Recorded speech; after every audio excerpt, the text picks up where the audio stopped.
同性でも結婚納得させるのは無理で、私たちゲイでも LGBT でもない。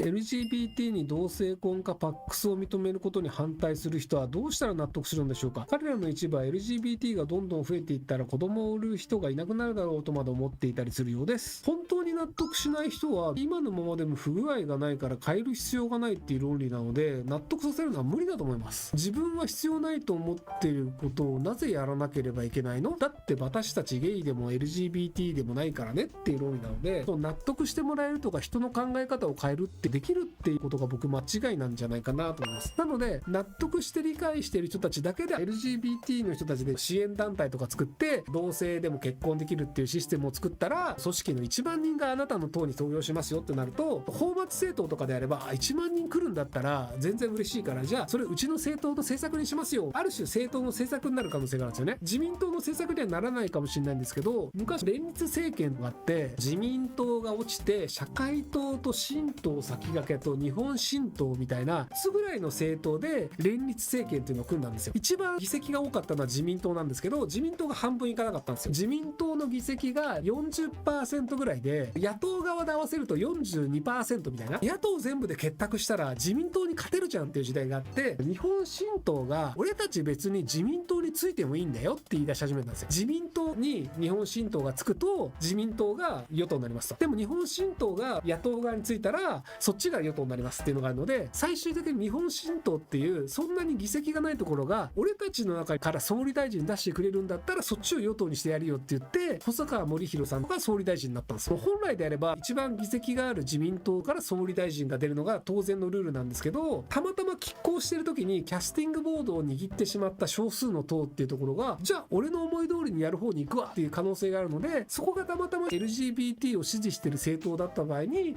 その政策が実現する可能性があるので、なので自民党の支持者に対して LGBT の権利を認めさせるっていうよりも LGBT の権利を認めてくれるっていう政党を作るっていう方が社会的にはうまくいくんじゃないかなと思ったりします。はい、今だと自治公連立っていうのが、要は自民党と公明党がキャスティングボードを結んでるんですけど、公明党が抜けたら自民党与党になれないんですよね。なので公明党が自民党思い通りにならないんだったら野党行くわって言い出すと、野党と公明党で組んで政権を取るっていうのができちゃうので、なので今結構公明党がいいポジションなんですよね。公明党に LGBT とか認めさせちゃったりすると、公明党の政策として LGBT を進めたいんで自民党をやってくださいってなるかもしれないので、ただ公明党はね家族観みたいなの大事にするので難しいと思いますけど、はい。